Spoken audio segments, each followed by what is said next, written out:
couple of months back, Toyota launched its first ever Corolla Cross small SUV. And I was lucky enough to get the green Guernsey to be the first bloke at Chasing Cars to drive it at the Australian launch. And lucky I most certainly was, because situations like that is a chance to come at fresh metal with completely new discovery. But as launches go, you only really get to get a bit of a taste test, and in the verdict, you have to shoot from the hip. So here were some of my first impressions. Chasing Cars, honest reviews of your next car. Brought to you by I called the Corolla Cross a solid, if predictable, offering. And I also said it's mostly surprise free, except for the flagship Atmos all-wheel drive hybrid that clocks in at $49,050, or about $55,000 on road. I wrote in my review that the Corolla Cross is precisely what it needs to be, despite the fact it lacks adventure. And I also wrote that it's full of those oh what a feeling Toyota traits that are shared with CHR, Corolla and RAV4. So here we are again with an atomic rush coloured Atmos hybrid all-wheel drive, which is in fact the same car that I drove at the launch. However, now I've had a chance to live with it for a week, and I want to find out how right, or perhaps how wrong I was about Toyota's new small SUV. I did jokingly call the Corolla Cross medium at the launch, but I now nickname it RAV3 for reasons that are obvious but perhaps not terribly clever. But in terms of medium, I've now come to decide that its size is even better than ideal. It's downright perfect. More often than not, compact and small SUVs try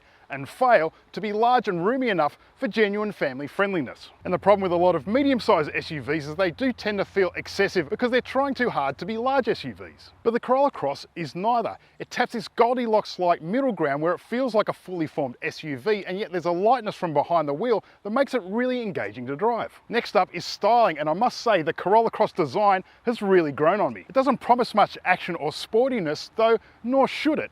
And it's not quite as angular as the RAV4, which is really starting to date. Because of its neat size and pleasing styling, the more time I spend with the Corolla Cross, the more times I want to drive it. Back on my first introduction at the Australian launch, I did think that the interior was traditional and quite conventional, and that its mid-grey colour scheme and some of the details were really quite unadventurous. But I have discovered with a lot more seat time that the Corolla Cross cabin is very friendly and functional. Neither the 12.5 digital driver screen or the 10.5-inch multimedia system are particularly cutting edge, but I have found that they're very clear, easy to use, and importantly, right in your face. And it's especially the case for the multimedia system, which is just plonked right there on the dash. And as we go down the stack, the multimedia system, the HVAC controls, the USB ports and the inductive phone charging are all conveniently located and easy to find. The good bit is that you're not constantly searching around for things or making adjustments to some of the settings by digging into multiple submenus into the touchscreen. Bugbears? Well, they're few and far between.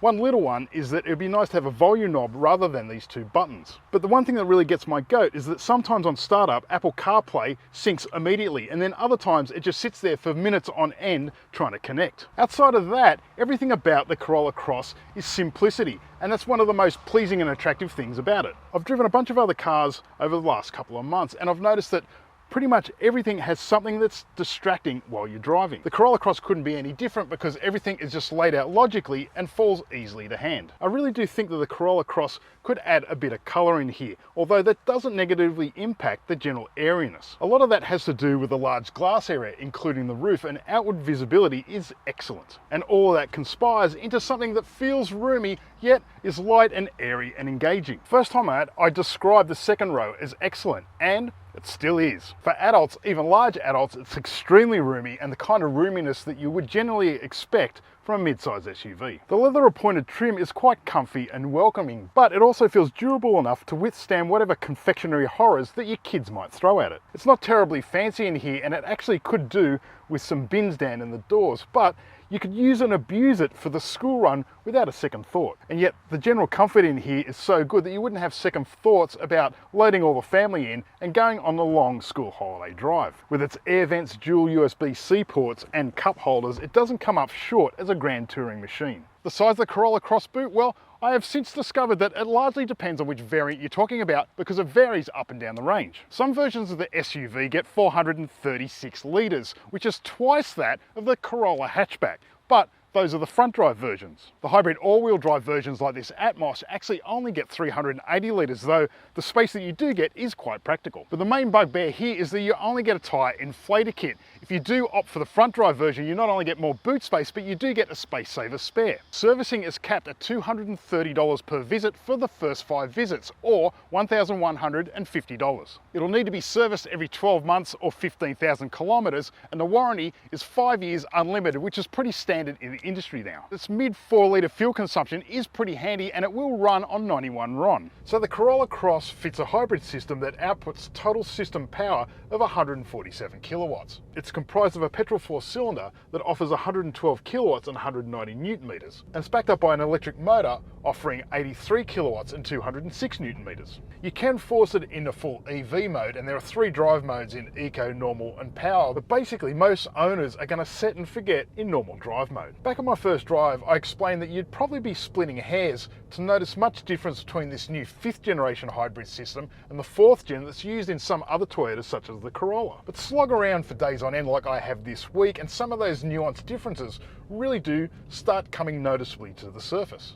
The Corolla Cross seems to like to run a little longer in electric mode, and the EV mode is, in general, quite a bit more flexible than I remember. Catch the petrol engine off guard, particularly uphill, and it will buzz away annoyingly, although it does seem to be a bit more seamless in the transition than I do remember from the older versions. The driving experience is, of course, its nicest and most refined in just EV mode. And the electric motors certainly have enough herbs for my money to run in electric mode all the time if it had a large enough battery. So that 83 kilowatts and 206 newton meters of electric shove is on the front axle, and it does feel ample, but you do get an extra 30 kilowatts of kick from the rear axle on demand. The electric only outputs don't really sound that much, but frankly, it's just enough for all-round driving most of the time. In fact, for my money, the rest of the package is polite and refined enough that if a Corolla Cross was full EV, it'd be an absolute knockout. This whole package actually begs for full electric driving, or at least a plug-in hybrid system which could allow full electric drive for around 80 to 100 kilometers of range. Now that I've spent some decent seat time with the Corolla Cross in the real world, its ride comfort is actually more impressive than I first thought. Ride is cushy and cosseting, and it really is quite a cut above the median for the small SUV segment, but it doesn't seem to negatively impact its handling capabilities. I've said it before, and I'll say it again, the chassis in the Corolla Cross is a real highlight. The TNGA platform under here is really well sorted, and the Corolla Cross really steers and drives with good engagement. On sealed or broken roads, the handling is really delightful. In fact, it can be downright fun.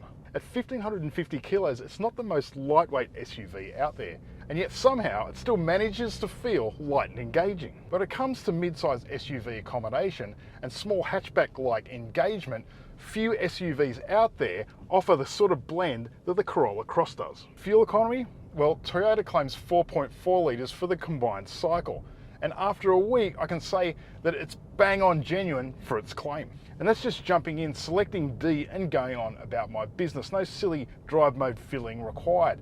And once again, it's the biggest highlight about the Corolla Cross, its ease of use. So often when reviewing cars, the more time that you spend with it, the more that its little annoyances really start to build up and get to you with the day-to-day experience. And the Corolla Cross seems to be the complete opposite to that all too common situation. The more time I've spent with Toyota's newcomer, the more that I like it and the more that I want to drive it. And while it doesn't do anything that's particularly outstanding, it really doesn't have any annoyances or do anything very badly. I still do think that the Atmos hybrid all-wheel drive is a bit pricey, and I do suspect that the sweeter spot is the front drive version, which gives you bigger boot space and more frugality. But I am now kind of convinced that wherever you choose in the Corolla Cross range, you are going to land on a fairly sweet spot anyway. And one thing that I'm absolutely certain about now is the Corolla Cross definitely marks itself as a sharp ender in the small SUV segment. So that's what I think, but how about you? Put your thoughts in the comments below. Don't forget to subscribe while you're at it, and as always, thanks for watching Chasing Cars.